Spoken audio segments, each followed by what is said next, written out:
rule sets arise, and somehow we are able to have a coherent sense of self that encompasses all of those.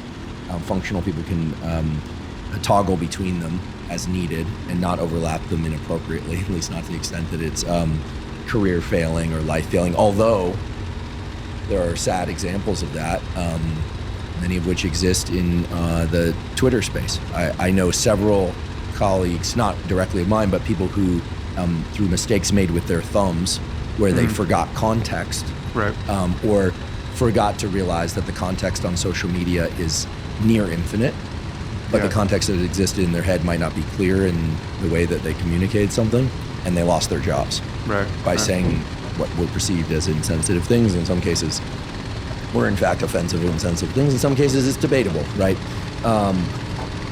In any case, I think that the image that now comes to mind relates to something you said several times, that it's not about eliminating something, it's about revealing that something was never actually there.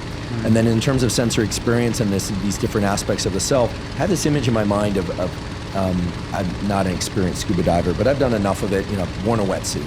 You wear a complete wetsuit with the hood, and this idea, if you were born into that wetsuit, you might think that, you nudge up or lean up against the wall and you experience it one way, right?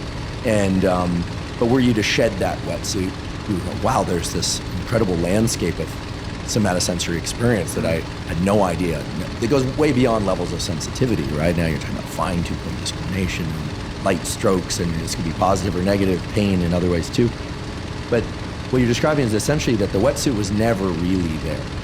It but was created through a series of action steps.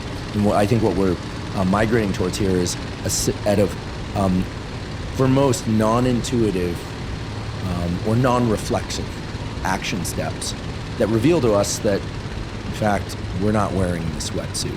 Now, you raised one topic which I think is analogous to this wetsuit, which is this notion of distraction. That normally distraction is masking what would otherwise be a better experience of life. I can think of distraction as falling into two different bins. One would be the kind of distraction that is internally generated, like the fact that thoughts arise and pull me down different alleyways and avenues of my brain and my thoughts and my experience.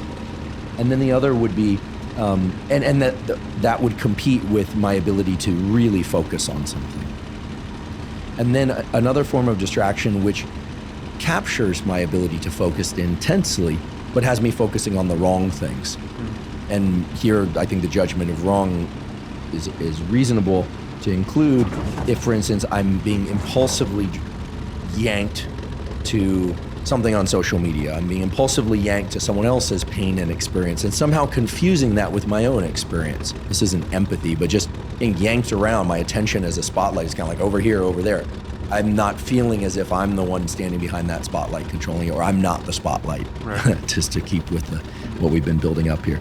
So could you tell us a little bit about distraction and tell me whether or not these two forms are in any way accurate or inaccurate? I'd be happy for them to be inaccurate. And whether or not there are other forms of distraction that we need to be on the lookout for.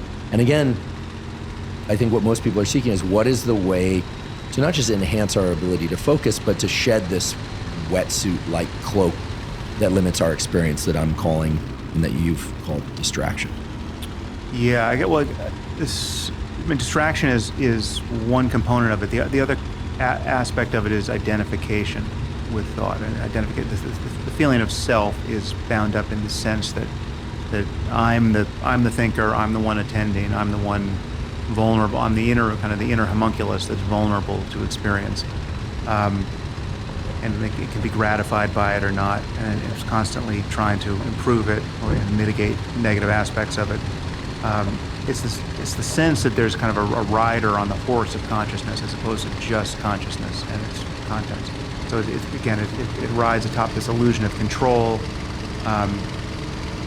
etc. So to go all the way back to the question you asked about just what do I recommend as a starting point for meditation. Some of your assumptions are in fact true. Yes, I mean, I often recommend at the beginning people close their eyes and you're do a sitting practice, and it's different from a walking practice, and you can do both, but people tend to start sitting with their eyes closed. But again, ultimately where this is going is it's not an meditation properly recognized is not an artifice that you're adding to your life. It's not even a practice.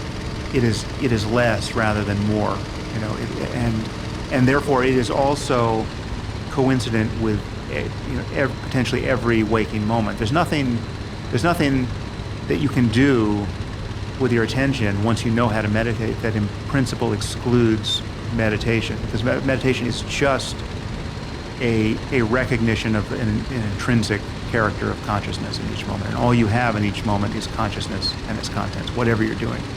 So in the beginning, you'll be very deliberate and precious about deciding to practice meditation, and you'll set aside 10 minutes in the morning, and you'll do that, and it'll seem very different from the next 10 minutes when you're spilling out onto your to-do list, and you're trying to figure out what the day looks like, right? But ultimately, you want to erase this boundary between formal practice and the rest of life, such that it's just not remotely findable, and that's achievable. And I think even from the very beginning, you can relax this conceptual distinction between meditation and its antithesis, because it's not at the level of anything you're doing. It's at the level of what's happening in your relationship to thought. Like what can you notice when you know? It's the transition from the bistable percept. You're looking at the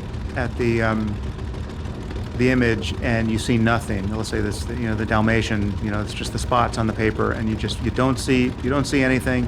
And then all of a sudden, the Dalmatian or the face of Jesus or whatever the image is pops out, and then you see it. It's the transition from nothing to something, right? The practice becomes the transition from being lost in thought